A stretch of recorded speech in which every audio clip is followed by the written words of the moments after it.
GS smart class में आप सभी का स्वागत है। मैं ताजिब हुसैन।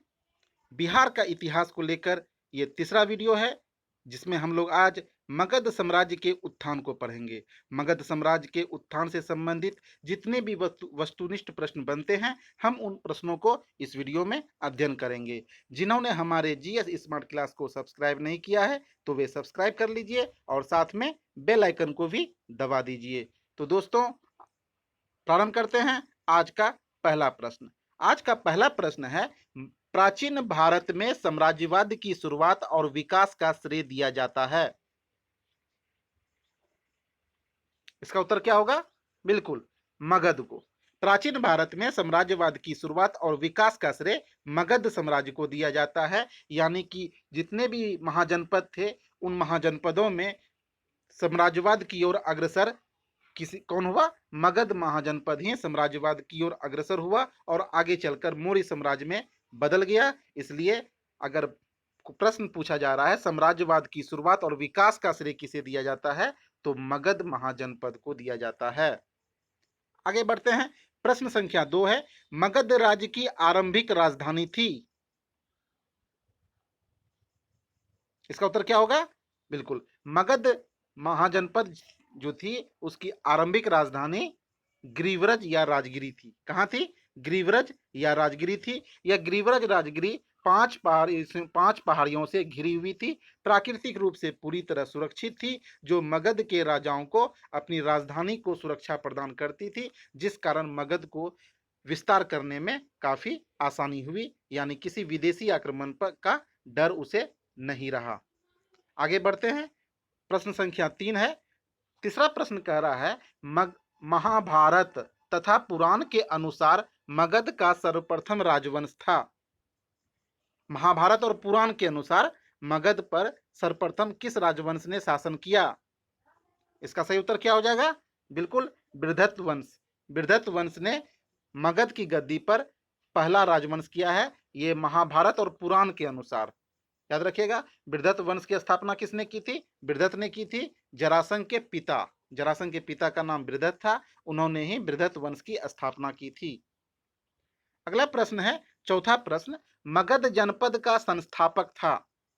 मगध जनपद का संस्थापक था, अभी हम लोग पढ़े हैं, मगध जनपद का संस्थापक बृहद्रथ तथा जरासंध था। बृहद्रथ तथा जरासंध था। बृहद्रथ के पिता पुत्र का नाम जरासंध था।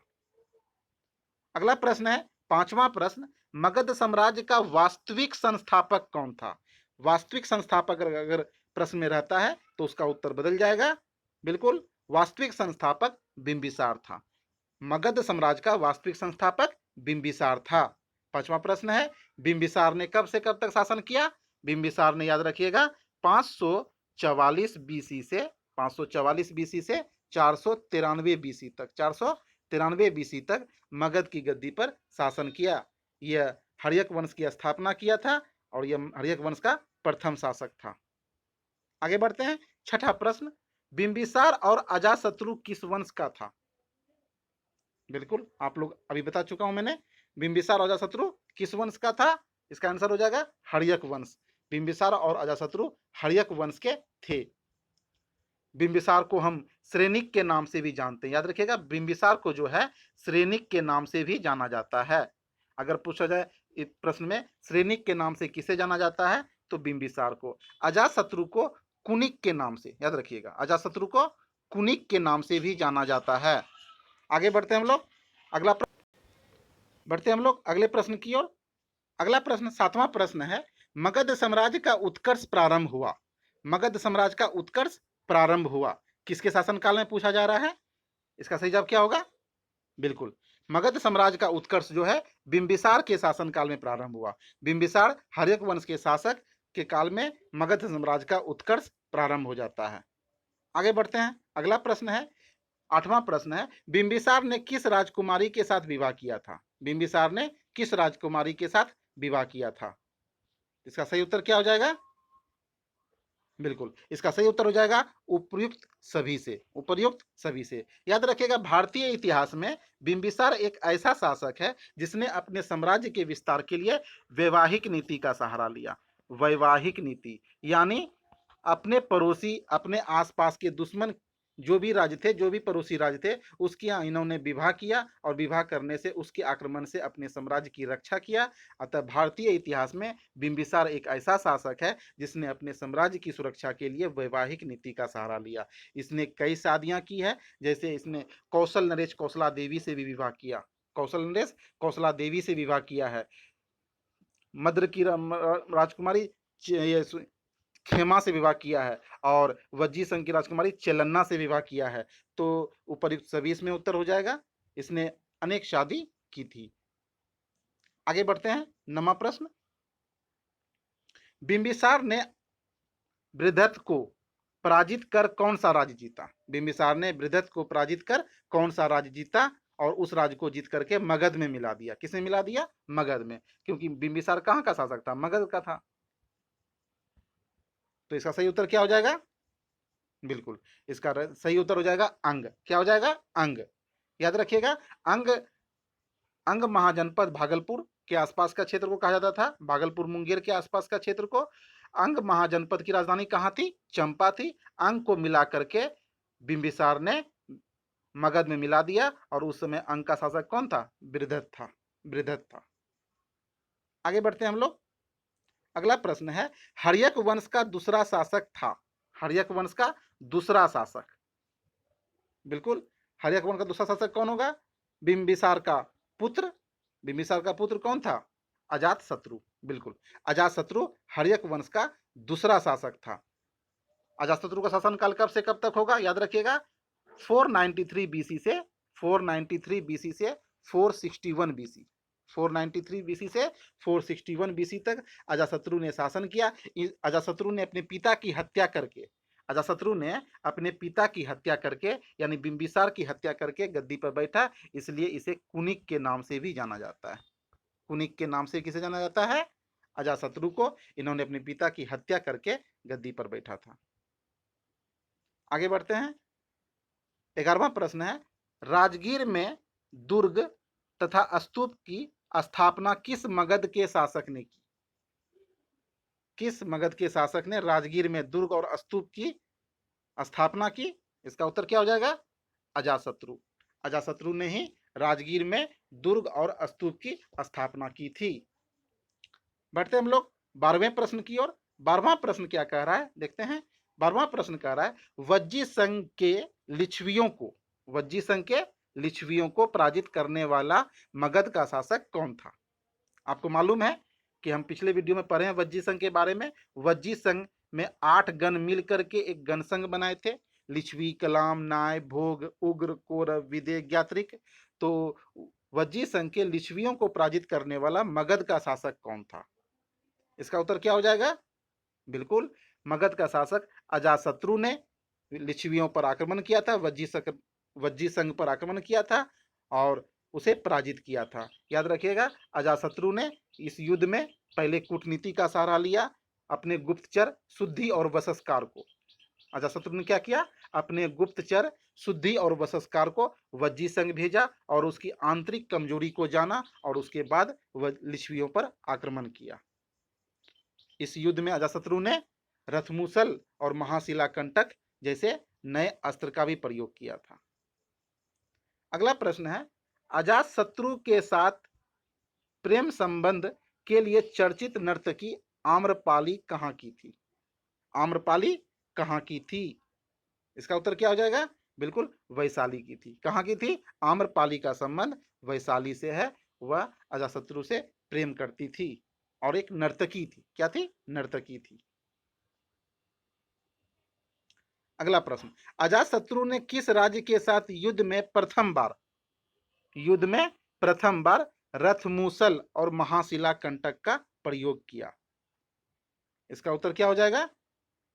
बिल्कुल, इसका उत्तर हो जाएगा लिच्छवी। यानी अजातशत्रु ने लिच्छवी को पराजित करने के लिए गुप्तचर का तो प्रयोग किया ही था, अभी बताया आपको गया, और 2 अस्त्र का प्रयोग किया। एक का नाम है रथमूसल, एक का नाम है महाशिला कंटक। यह रथमूसल जो है, रथमूसल नाम से यह स्पष्ट है, रथ के चक्के में तलवार लगा दिया जाता था और भीड़ में उसे चला दिया जाता था, जिसे रथमूसल कहा गया और सैनिक इसमें काफी मरते थे। महाशिला कंटक, महा यानी बड़ा, शिला मना पत्थर, यानी बड़े बड़े पत्थर को फेंकने का अस्त्र बनाया गया, इसे कहा गया महाशिला कंटक। नाम से स्पष्ट है। रथमुसल क्या हो गया? रथ के पहिए में तलवार को जोड़ देना और भीड़ में रथ को दौड़ा देना, ये हो गया रथमुसल। और महाशिला कंटक हो गया बड़े बड़े पत्थरों को फेंकने वाला अस्त्र। इस दोनों अस्त्र का प्रयोग अजातशत्रु ने लिच्छवी के युद्ध में किया था खिलाफ। अगला प्रश्न है 15 नंबर का, मगध, प्रथम मगध साम्राज्य का उत्कर्ष किस शताब्दी में हुआ था? प्रथम मगध साम्राज्य का उत्कर्ष किस शताब्दी में हुआ था? इसका उत्तर क्या हो जाएगा? बिल्कुल ईसा पूर्व 6ठी शताब्दी, ईसा पूर्व 6ठी शताब्दी, बुद्ध महावीर काल। ये पूछा गया प्रश्न है बीपीएससी 42वीं में। आगे बढ़ते हैं हम लोग। 16वां प्रश्न है, पाटलिपुत्र नगर की स्थापना किस शासक ने किया था? पाटलिपुत्र नगर की स्थापना किस शासक ने किया था? इसका उत्तर क्या हो जाएगा? बिल्कुल उदायीन। उदायीन पाटलिपुत्र नगर की स्थापना की थी, उदायीन ने। हर्यक वंश का ही शासक था उदायीन, इसने ही पाटलिपुत्र नगर की स्थापना की थी। लेकिन पाटलिपुत्र को सबसे पहले राजधानी के रूप में किसने देखा था? तो वह अजातशत्रु होगा। आगे बढ़ते हैं। किस राजा ने पाटलिपुत्र को सर्वप्रथम मगध की राजधानी बनाया? पाटलिपुत्र को मगध की राजधानी सबसे पहले किसने बनाया? इसका उत्तर क्या हो जाएगा? इसका उत्तर हो जाएगा ए नंबर, उदायीन ने। उदायीन ने ही पाटलिपुत्र को सर्वप्रथम मगध की राजधानी बनाया। लेकिन राजधानी के रूप में सोचा था किसने? तो अजातशत्रु ने, लेकिन वह इसको राजधानी नहीं बना पाया, राजधानी बनाया उदायीन ने। आगे बढ़ते हैं। 18वां प्रश्न है, हर्यक वंश का अंतिम शासक था। हर्यक वंश का अंतिम शासक कौन था? इसका उत्तर क्या हो जाएगा? हर्यक वंश का अंतिम शासक नागदशक था। कौन था? नागदशक था, याद रखिएगा, नागदशक। आगे बढ़ते हैं हम लोग। हर्यक वंश के उपरांत मगध पर किस वंश की सत्ता स्थापित हुई?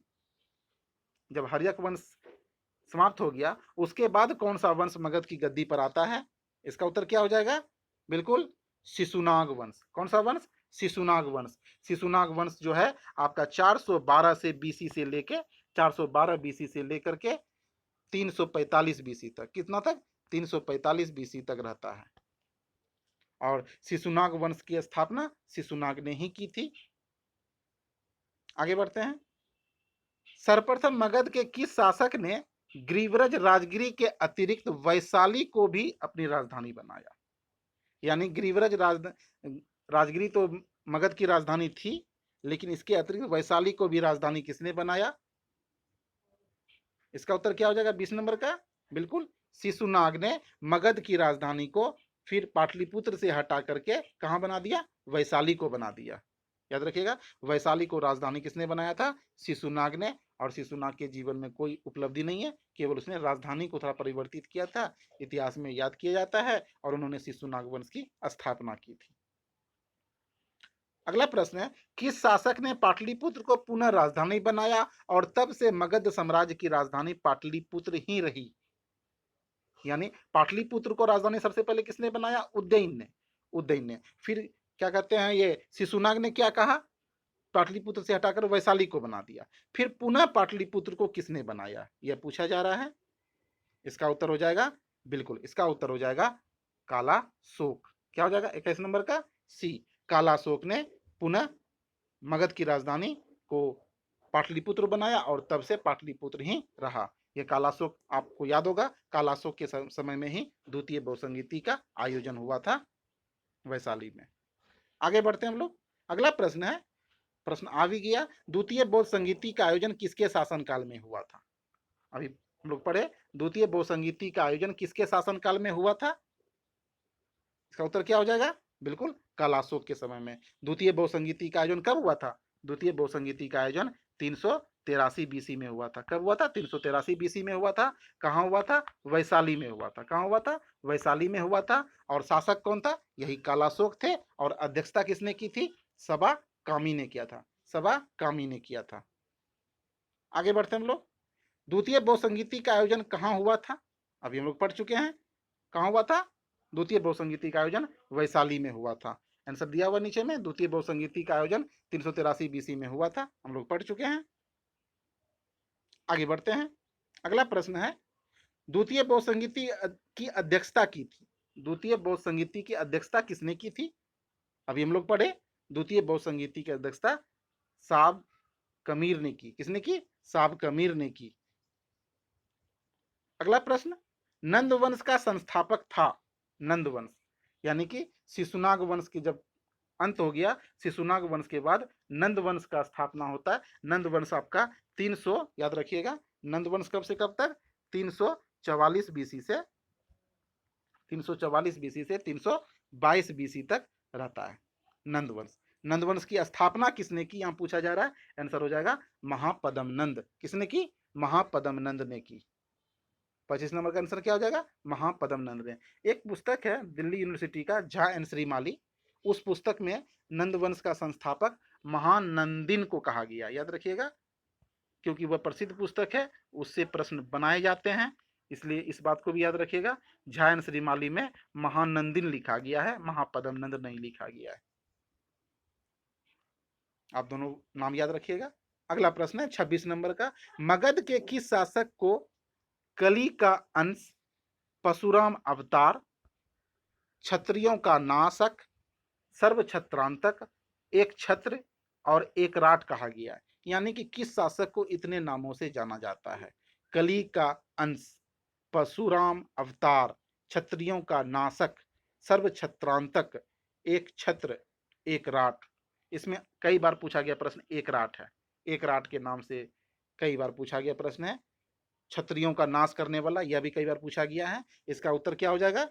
बिल्कुल महापदम नंद। क्या हो जाएगा? महापदम नंद। आपको वीडियो को देखते जाइए, बिल्कुल याद होते चला जाएगा। अब वीडियो को पूरा देखिए। आगे बढ़ते हैं हम लोग।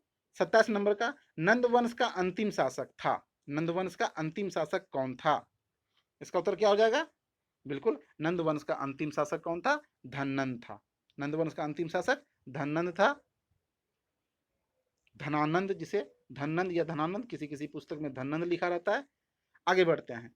प्रथम बौद्ध संगीति का आयोजन किसके शासन काल में हुआ था? अब पूछा जा रहा है प्रथम बौद्ध संगीति। प्रथम बौद्ध संगीति कब हुआ था? याद रखिएगा 483, जिस वर्ष गौतम बुद्ध की मृत्यु हुई थी, उसी वर्ष प्रथम बौद्ध संगीति का आयोजन हुआ था। कहाँ हुआ था? तो याद रखिएगा राजगिरी में हुआ था। राजगिरी में हुआ था। और प्रथम बौद्ध संगीति की अध्यक्षता किसने की थी? महाकश्यप ने की थी। और शासन किसका शासन काल था, यही पूछा जा रहा है इसमें। शासनकाल किसका था प्रथम बौद्ध संगीति में? तो आंसर क्या हो जाएगा? अजातशत्रु। प्रथम बौद्ध संगीति अजातशत्रु के शासनकाल में हुआ था, राजगिरी में। अगला प्रश्न, प्रथम बौद्ध संगीति का आयोजन कहाँ हुआ था? अभी हम लोग पढ़ चुके हैं, प्रथम बौद्ध संगीति का आयोजन गिरिव्रज या राजगिरी में हुआ था। कहाँ हुआ था? गिरिव्रज या राजगिरी में हुआ था। अगला प्रश्न है, प्रथम बौद्ध संगीति की अध्यक्षता किसने की थी? प्रथम बौद्ध संगीति की अध्यक्षता किसने की थी? ये भी अभी हम लोग बता चुके हैं। बिल्कुल, इसका आंसर क्या हो जाएगा? ए नंबर, महाकश्यप। प्रथम बौद्ध संगीति की अध्यक्षता महाकश्यप ने की थी। 31 नंबर का प्रश्न है, मगध साम्राज्य में कलिंग का विलय सर्वप्रथम किया गया। कलिंग का विलय सर्वप्रथम किया गया, यानी मगध साम्राज्य में कलिंग, मतलब कलिंग का संबंध कहां से? उड़ीसा से है। उड़ीसा से है। तो सर्वप्रथम किसने किया? इसका उत्तर क्या हो जाएगा 31 नंबर का? बिल्कुल, महापदम नंद ने। महापदम नंद ने। याद रखिएगा, कुछ समय पहले तक ये नहीं माना जाता था कलिंग पर आक्रमण करने वाला पहला शासक अशोक है, लेकिन खारवेल का हाथी गुम्फा अभिलेख, याद रखिएगा, राजा खारवेल का हाथी गुम्फा अभिलेख मिलने से यह मालूम हुआ कि कलिंग पर आक्रमण करने वाला पहला शासक भारतीय इतिहास का महापदम नंद है। कौन शासक है? महापदम नंद है। अशोक मौर्य वंश का पहला शासक है जिसने कलिंग यानी उड़ीसा पर आक्रमण किया, लेकिन मगध साम्राज्य में कलिंग पर आक्रमण करने वाला महापदम नंद था। 32 नंबर का, निम्नलिखित में से मगध का कौन सा राजा सिकंदर महान का समकालीन था? कौन सा राजा सिकंदर महान के समकालीन था? तो इसका आंसर क्या हो जाएगा? बिल्कुल, इसका आंसर हो जाएगा धनानंद। क्या हो जाएगा? धनानंद। जिस समय सिकंदर आपके भारत के उत्तर पश्चिम में ब्यास नदी पर आ चुका था, भारत के उत्तर पश्चिम में ब्यास नदी पर आ चुका था। उस समय मगध यानी कि मगध की गद्दी पर धनानंद का शासन था। आगे बढ़ते हैं हम लोग। 33 नंबर का प्रश्न है। प्रश्न क्या है, निम्नलिखित में से किस राजा ने पाटलिपुत्र को बसाया था? किस राजा ने पाटलिपुत्र को बसाया था? इसका उत्तर क्या हो जाएगा? बिल्कुल इसका उत्तर हो जाएगा उदयन। उदयन ने ही पाटलिपुत्र को राजधानी बनाया और पाटलिपुत्र को बसाया। अगला प्रश्न 34 नंबर का प्रश्न है, अंतिम प्रश्न है। मगध के शासक अजातशत्रु ने किसके आक्रमणों के प्रतिरोध में गंगा और सोन के संगम पर अवस्थित पाटलिग्राम को सुरक्षित तथा किलों को सुसज्जित किया, जो आगे चलकर पाटलिपुत्र नगर बना? इसका क्या आंसर हो जाएगा? बिल्कुल इसका आंसर हो जाएगा वैशाली के वज्जियों के। क्या हो जाएगा? वैशाली के वज्जियों के। प्रश्न समझ में आ गया होगा आप लोग को। मगध के शासक अजातशत्रु ने किसके आक्रमण के प्रतिरोध में, यानी कि किसके आक्रमण के डर से, यानी कि उसका भय बना था, किसके आक्रमण के प्रतिरोध में गंगा और सोन के संगम पर अवस्थित पाटलिग्राम को सुरक्षित तथा किलों को सुसज्जित किया और आगे चलकर पाटलिपुत्र नगर बना। यानी कि हम अभी हम लोग ने मैंने बताया था कि पाटलिपुत्र को सबसे पहले राजधानी के रूप में कल्पना किया था किसने बनाने का? अजातशत्रु ने। किसके प्रतिरोध से? वैशाली के वज्जियों के प्रतिरोध से। लेकिन राजधानी तो बनाया था उज्जैन में। वही प्रश्न है। तो दोस्तों हमारा ये वीडियो कैसा लगा? ये बिहार के इतिहास से संबंधित अगर आप किसी भी एग्जाम में अपियर होते हैं तो डेफिनेट बिहार से प्रश्न पूछे जाते हैं, तो आप उन प्रश्नों को आसानी से बना सकते हैं। ये बिहार का इतिहास अभी चल रहा है। हमारे इस चैनल को सब्सक्राइब कीजिए, लाइक कीजिए और दोस्तों में शेयर कीजिए। धन्यवाद।